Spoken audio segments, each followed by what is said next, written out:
memang salah satu yang paling mendasar adalah tujuannya. Tujuannya itu akan merubah prosesnya nantinya, Mbak Aci. Itu memang benar-benar hal yang paling mendasar yang bisa kita ketahui bahwa oh oke, ternyata saya belum menikah nih. Jadi saya tahu tujuan saya apa. Apa sih perbedaan utama nih dalam mengatur keuangan bersama pasangan atau waktu kita sudah menikah dengan sebelum menikah, Mas?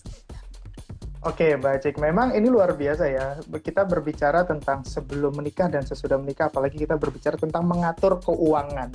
Nah, kalau perbedaan yang paling mendasar, itu salah satunya adalah tentang tujuan dari keuangannya. Nah, kalau misalkan kita sebelum menikah nih, biasanya tujuan keuangan kita apa sih?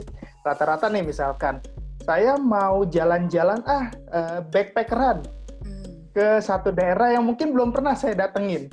Terus kayak gitu hotelnya terserah, hotel-hotel backpacker juga nggak apa-apa. Jalan-jalan, maksudnya perjalanan pun juga naik kereta ekonomi, it's okay, nggak ada masalah. Terus kayak gitu, saya mau misalkan beli mobil, beli sesuatu hal, makan, dan lain-lain. Jadi salah satu yang paling memang mendasar adalah tujuannya. Nah, begitu setelah menikah, yang benar-benar kita lihat tujuannya adalah apa-apa tuh. Pertama, kalau nggak buat anak, buat keluarga atau buat pasangan, bener nggak sih? Nah, jadi misalkan kayak tadi kita balik lagi, tujuannya sama, liburan, tapi prosesnya menjadi berbeda, yang dicari berbeda. Kalau misalkan kita liburan, udah nggak bisa nih kayaknya naik kereta ekonomi, nggak bisa, karena anak-anak kasihan. Kalau kita berbicara tentang hotelnya, nggak mungkin dong hotel-hotel backpacker, minimum yang nyaman buat anak-anak. Terus dari itu nyari-nyari restoran pun juga kita nggak mungkin yang belusukan-belusukan, minimum adalah ada playgroundnya, menunya pun juga ada, mungkin ada kids meal-nya dan lain-lain. Nah, memang salah satu yang paling mendasar adalah tujuannya. Tujuannya itu akan merubah prosesnya nantinya, Mbak Aci.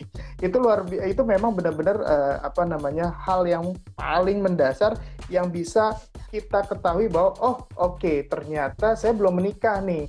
Jadi saya tahu tujuan saya apa. Salah satunya misalkan contoh belum menikah adalah tujuannya adalah saya mau menikah. Nah, mengatur keuangannya pun juga jadi akan berubah tuh. Karena kalau sudah menikah kan nggak mungkin saya mau menikah lagi, kan nggak lucu. Ya. Gitu, Mbak Aci. Oke, berarti perbedaan utamanya itu terletak pada tujuan finansial atau tujuan keuangannya ya, Mas? Betul.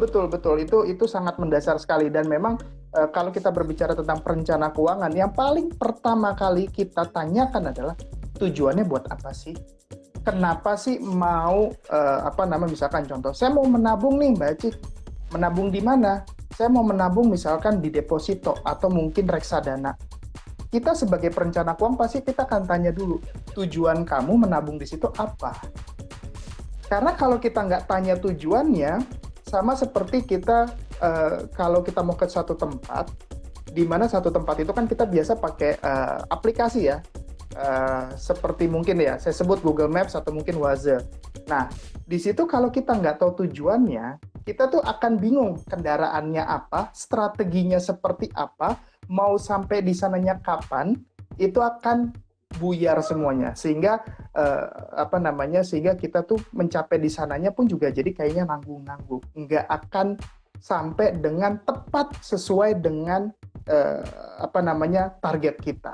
Gitu, Mbak Aci. Oke, tapi benar nggak, Mas? Kalau sudah menikah, tujuan keuangannya itu jumlahnya jadi lebih besar. Itu benar nggak, Mas? Tadi kan kayak jadi mikirin anak, mikirin yang lebih nyaman dan Betul. Memang pastinya akan ada perbedaan dari segi tujuannya, prosesnya, dan jumlahnya pastinya. Nah, salah satu jumlahnya itu yang tadi, ya tadi misalkan contoh, saya mau liburan. Dulu saya bisa backpackeran, cari kereta ekonomi atau mungkin penerbangan yang ekonomi, yang standar-standar saja, nggak ada masalah. Tapi sekarang kita benar-benar memikirkan satu hal. Terus kayak gitu belum lagi buntut kita kan akan ada jumlahnya lagi nih, ya kan? Nah, memang pasti akan ada bertambah dari segi jumlahnya. Plus belum lagi nanti kalau kita berbicara tentang pendidikan, Mbak Ci.